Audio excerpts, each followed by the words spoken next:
사랑하는 성도님들과 함께 나눌 말씀은 룻기서 2장 8절에서 23절까지의 말씀입니다. 핵심적으로 살펴볼 말씀은 2장 8절에서 16절까지의 말씀입니다. 보아스가 룻에게 이르되 내 딸아 들으라, 이삭을 주우러 다른 밭으로 가지 말며 여기서 떠나지 말고 나의 소녀들과 함께 있으라. 그들이 베는 밭을 보고 그들을 따르라. 내가 그 소년들에게 명령하여 너를 건드리지 말라 하였느니라. 목이 마르거든 그릇에 가서 소년들이 길어 온 것을 마실지니라 하는지라.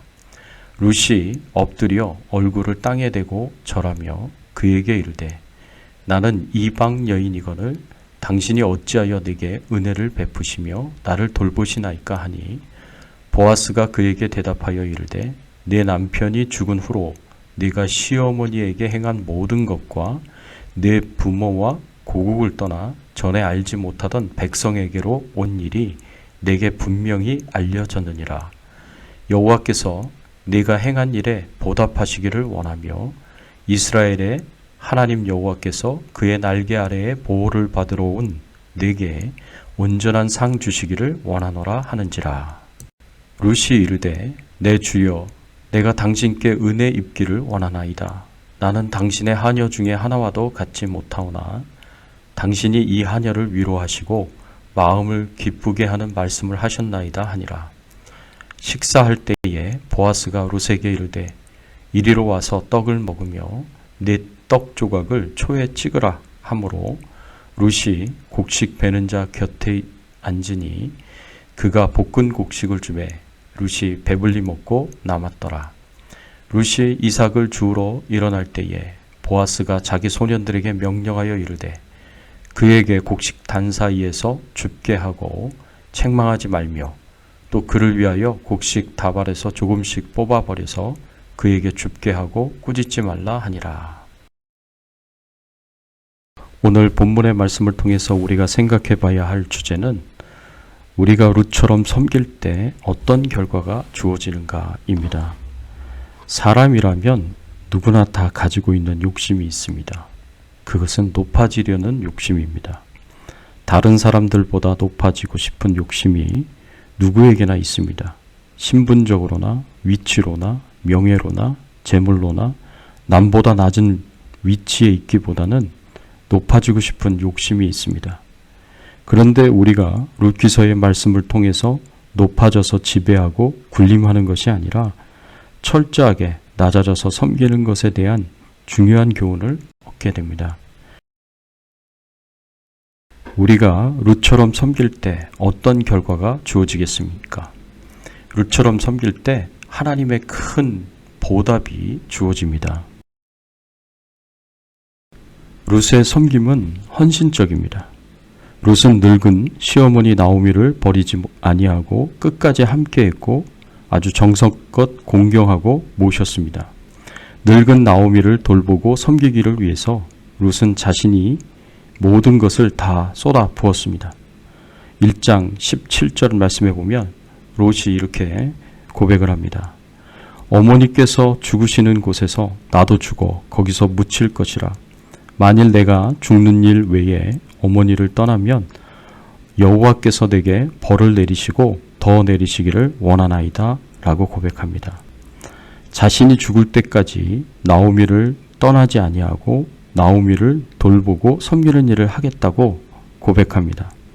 정말 나오미에 대한 룻의 섬김은 지극히 헌신적인 섬김이었습니다.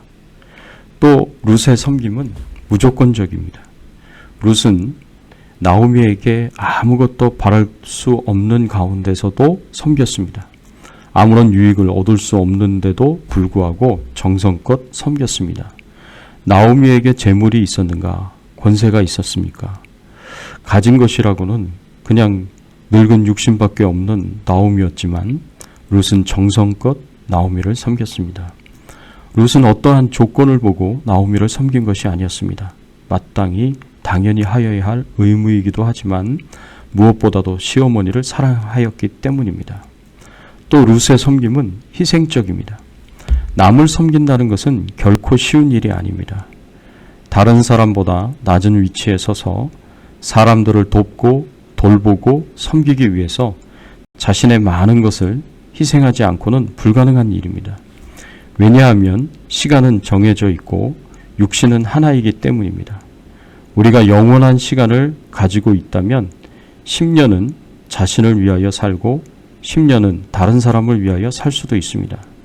그리고 육신이 2개만 된다고 하더라도 하나는 다른 사람을 위하여서 섬기고 다른 하나는 나 자신의 기쁨과 즐거움을 위하여서 살 수도 있을 것입니다. 그러나 우리에게 주어진 시간은 지극히 한정적이고 육신도 하나뿐입니다. 그래서 내가 다른 사람들을 섬기기 위해서는 나의 기쁨과 즐거움과 만족을 포기해야 합니다. 한마디로 희생이 있어야 합니다. 룻은 이런 희생을 마다하지 않고 시어머니 나오미를 섬겼습니다. 아직 젊은 소녀였습니다. 앞으로 자신을 위해서라면, 자신의 기쁨과 즐거움과 행복을 위해서라면 무엇이든지 할 수 있는 나이였습니다. 그러나 룻은 이러한 자신의 젊음을, 자신의 미래를 늙은 나오미를 섬기는 일로 사용하기로 결심하고 이를 실천에 옮긴 사람이었습니다. 이렇게 룻이 헌신적으로, 무조건적으로, 희생적으로 섬겼을 때 어떤 결과가 주어집니까? 오늘 본문 2장 10절에서 12절의 말씀에 보면 룻이 엎드려 얼굴을 땅에 대고 절하며 그에게 이르되 나는 이방 여인이거늘 당신이 어찌하여 내게 은혜를 베푸시며 나를 돌아보시나이까 하니 보아스가 그에게 대답하여 이르되 내 남편이 죽은 후로 네가 시모에게 행한 모든 것과 내 부모와 고국을 떠나 전에 알지 못하던 백성에게로 온 일이 내게 분명히 들렸느니라. 여호와께서 내 행한 일을 보답하시기를 원하며 이스라엘의 하나님 여호와께서 그의 날개 아래 보호를 받으러 온 내게 온전한 상 주시기를 원하노라 하는지라. 보아스가 룻이 나오미에게 행한 그 아름다운 섬김에 대한 이야기를 들었습니다. 그리고 나서 나오미를 축복합니다. 여호와께서 내 행한 일을 보답하시기를 원하며 이스라엘 하나님 여호와께서 네게 온전한 상 주시기를 원하노라 라고 축복합니다. 이것은 단순히 축복의 말만이 아닙니다. 실제로 하나님께서는 룻의 그 아름다운 섬김에 대하여 보답하시고 상을 주십니다. 어떻게 보답하십니까? 하나님께서 보아스를 통해서 그 섬김의 삶에 보응하시고 상을 주십니다. 룻의 그 아름다운 섬김의 모습을 들은 보아스는 감동을 합니다. 하나님의 방식대로 살아가는 삶은 이 세상의 그 어떤 삶보다도 아름답고 고결한 삶입니다. 그래서 그 삶은 사람에게 감동을 줍니다. 기쁨과 즐거움을 줍니다. 위안과 용기를 줍니다. 이렇게 썩고 부패한 세상에서 그렇게 훌륭하고 감동적인 삶을 사는 사람이 있다는 그 자체가 사람들에게는 희망이 있고 위안과 용기와 기쁨을 줍니다. 그래서 보아스가 룻을 어떻게 대합니까? 8절의 말씀에 보면 보아스는 자기 밭에서 계속해서 이삭 죽기를 하도록 도와줍니다. 9절의 말씀에 보면 보아스의 일을 하는 소년들이 룻에게 조금이나마 해로운 행동을 하지 못하도록 안전하게 지켜줍니다. 또 9절을 보면 이삭을 줍다가 목마를 때에 벼를 베는 종들을 위하여 떠다 놓은 물을 마실 수 있도록 배려해 줍니다. 또 14절의 말씀에 보면 이삭을 주우러 온 보잘것없고 가난한 소녀인 룻을 주인인 보아스는 자신의 식사에 초청을 해서 떡을 잼과 같은 초에 찍어서 먹게 하고 볶은 곡식을 주어서 배불리 먹게 합니다. 그리고 15절 16절의 말씀에 보면 보아스는 룻에게 이삭을 많이 주울 수 있는 가장 좋은 자리를 주고 일부러 룻이 많은 이삭을 줍도록 곡식을 벨 때에 조금씩 땅에 흘려버리라고까지 종들에게 지시합니다. 하나님께서 보아스를 통해서 룻을 축복하십니다. 그런데 이것은 시작에 불과합니다. 앞으로 보겠지만 룻이 나오미를 돕고 섬겼을 때에 하나님께서는 그 삶에 더 크게 보답하셨습니다. 자신의 생명까지도 포기하면서 죽을 때까지 나오미를 섬기려고 하였던 룻에 대하여서 하나님께서는 영생을 허락해 주셨습니다. 하나님의 백성이 되게 하셔서 가장 큰 축복인 영생을 주셨습니다.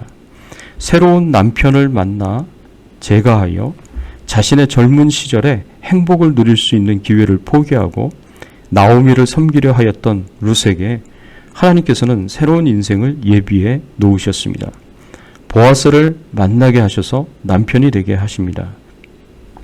보아스는 유력한 자였고 큰 재물이 있는 자이고 도덕적으로 큰 존경을 받는 자요 사회적으로는 큰 권세를 가진 자였습니다.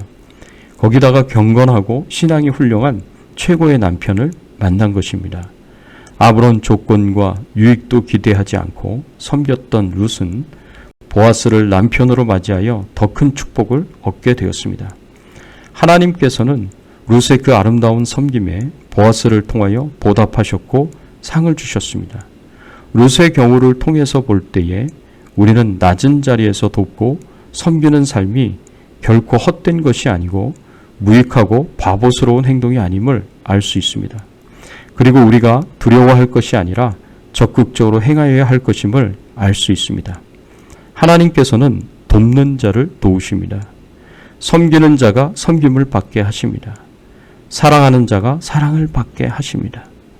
이것이 하나님의 영적 원리입니다. 사랑하는 성도 여러분, 룻의 섬김은 예수님의 섬김을 보여줍니다. 예수님께서 우리를 섬기셨듯이 룻이 나오미를 섬겼듯이 우리도 아무 조건 없이 헌신적으로 희생적으로 서로를 섬기고 종노릇할 수 있기를 바랍니다. 예수님도 우리를 섬기셨는데 우리가 무슨 체면과 자존심과 위치와 신분을 따지면서 섬김을 피하겠습니까? 나이를 떠나서 신분을 떠나서 위치를 떠나서 우리가 낮은 자리에서 서로를 사랑하고 돕고 섬길 때에 하나님께서는 우리의 섬김을 반드시 기억하십니다. 그 섬김이 예수님이 사셨던 삶의 방식이기에 하나님이 원하시는 삶의 방식이기에 하나님께서는 기뻐하시고 그 섬김에 반드시 보답하시고 상을 베푸실 것입니다. 이것을 믿으시고 평생 동안 하나님과 사람을 섬기시는 아름다운 삶을 사시는 성도님들이 되시기를 예수님의 이름으로 축원합니다. 함께 기도하겠습니다. 하나님 감사합니다. 우리가 예수님처럼 또 룻처럼 헌신적으로 무조건적으로 희생적으로 사람들을 섬기고 하나님들을 섬길 때 하나님께서 큰 보답을 주신다는 것을 말씀을 통해서 알게 하시고 깨닫게 하여 주시니 감사를 드립니다. 하나님, 예수님도 우리를 그렇게 섬기셨는데 우리도 이제는 하나님과 사람들을 우리가 헌신적으로 희생적으로 무조건적으로 섬길 수 있는 귀한 은혜와 축복을 저희들에게 허락하여 주시옵소서. 오늘도 하나님과 동행하는 삶 살게 하시고 질병과 또 여러 가지 바이러스와 위험과 또 사고로부터 저희들을 안전하게 지켜 보호하여 주시옵소서. 저희들의 기도에 응답을 주시기를 소원하옵고 우리의 왕 되시고 주인 되신 예수 그리스도의 이름으로 간절히 기도드리옵나이다. 아멘.